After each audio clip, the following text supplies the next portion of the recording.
myself Manjula Athani, HOD of Computer Department. Already the fourth unit is started. This is the third part of fourth unit. So in this video we will see this. What is TCP and UDP? TCP is a transmission control protocol and UDP means user datagram protocol. So TCP is a connection oriented protocol. Connection orientation means that the communicating devices should establish a connection before transmitting data and should close the connection after transmitting the data. Is it clear? UDP is the datagram oriented protocol. This means there is no overhead for opening a connection, maintaining a connection and terminating a connection. UDP is sufficient for broadcast and multicast type of network transmission. So I already given the example in the previous video. Transmission TCP example is mobile connection and UDP example is just you are writing a letter and posted it. So whether it reached the destination or not, it is no guarantee about this reaching the content. So TCP is a reliable and it guarantees of delivery of the data to the destination router. The delivery of the data to the destination cannot be guaranteed in UDP. And third difference is TCP provides extensive error checking mechanisms. It is because it provides the flow control and acknowledgement of the data.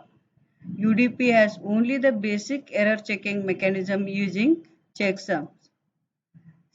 In TCP, sequence of data is a feature of transmission control protocol. This means that packet arrives in the order at the receives. So in TCP, packets are arrive in the order at the receives in the same sequence. But in UDP, there is no sequence of data in UDP. If order is required, it has to be managed by the application layer. And last difference, TCP is comparatively slower than UDP and UDP is faster than the TCP. Is it clear? Next, TCP IP client socket. A socket is bound to the port number so that TCP UDP from transport layer can identify the corresponding application at the destination. Here they are shown that socket is bounded to this application program, both the sides. So TCP sockets are denoted by the streams and the server is a device which has resources and from which the service can be obtained. For example, there are various types of servers such as web server which is for storing the web pages and there are print servers for managing the printer services or there are database servers which stores the databases. So client is a device which wants to get the service from a particular server. So server is a source and client is a device that wants the service from the particular server. There are n number of servers. Here there are two constructors used to create the client socket. The java.net.socket class represents the socket that both the client and the server use to communicate with each other. The client obtains the socket object by instantiating one, whereas the server obtains the socket object from the return value of accept method. So we'll see in the example how we are using this accept method.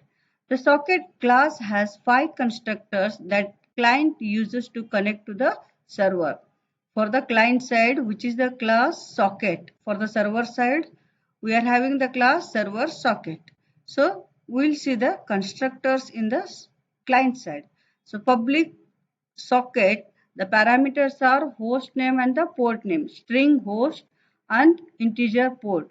So that throws the unknown host exception or IO exception. This method attempts to connect to the specified server at the specified port. If this constructor does not throw any exception, the connection is successful and the client is connected to the server. Is it clear? So next constructor, public socket, inet address host and integer port throws the IO exception. This method is identical to the previous constructor except that the host is denoted by inet address object. Public inet address get inet address. This method returns the address of the other computer that this socket is connected to particular inet address. So public, we'll see next slide. We'll see the example how what will be the retrieve. These methods retrieve how they retrieve the port number and addresses. Next method, public int get port returns the port of the socket is bound to on the remote machine.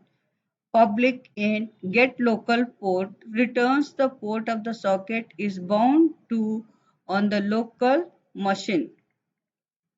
URL for identifying the documents on the internet, the uniform or universal resource locator, that is URL, is based.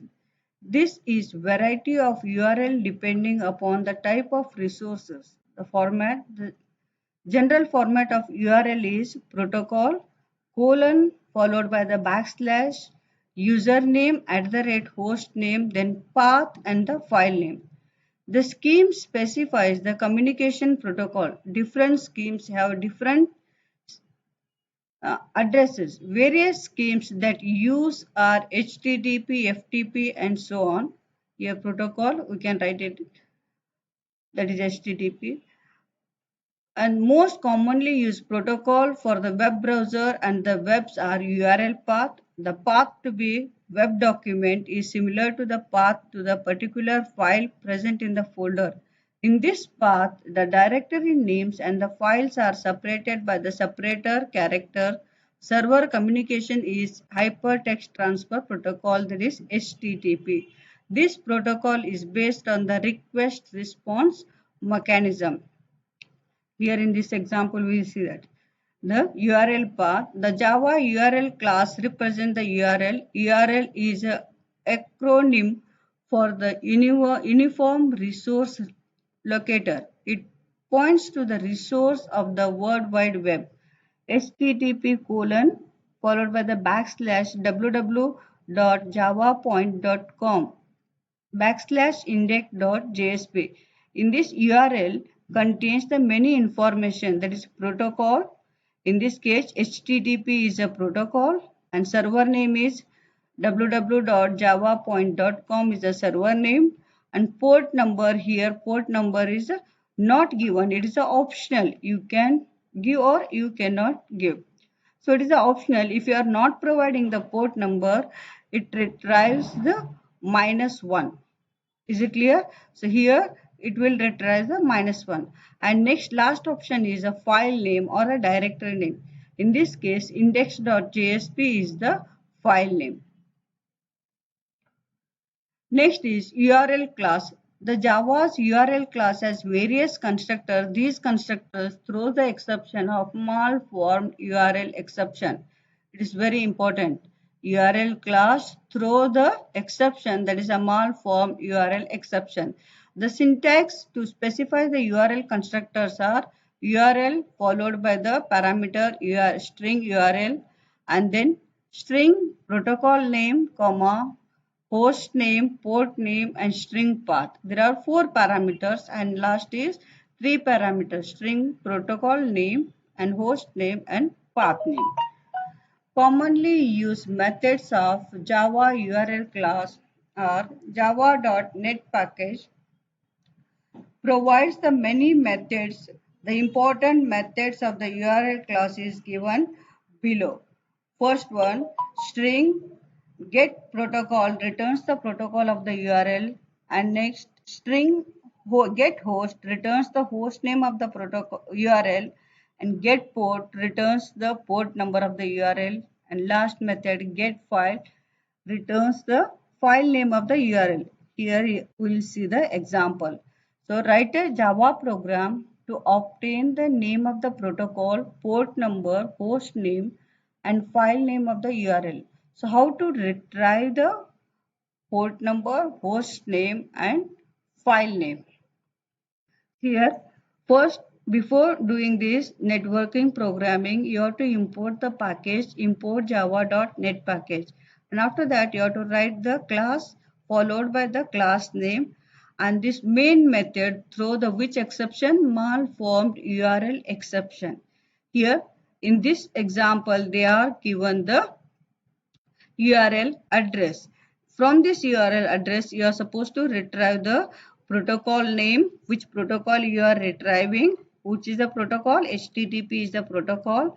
And next you have to retrieve the port number. Here port number is, because port number is optional, here no port number is there, it retrieves the -1. And get host, so this which is the host name, technical publications is the host name.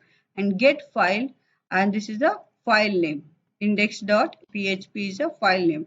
To retrieve this information, you are using this, you have to create the object of the URL.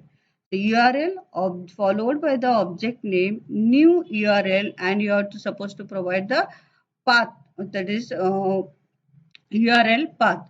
And after that, you are using this object, URL object, you are retrieving the protocol, that is object.get protocol, that is protocol which is retrieving. Get port number is not mentioned, that's why it retrieves -1. And get host, that will retrieve the host. So technical publication is here host name. And then file name, that will retrieve get file. Is it clear? So these are the methods present in this URL class. So that completes your third part of this fourth unit.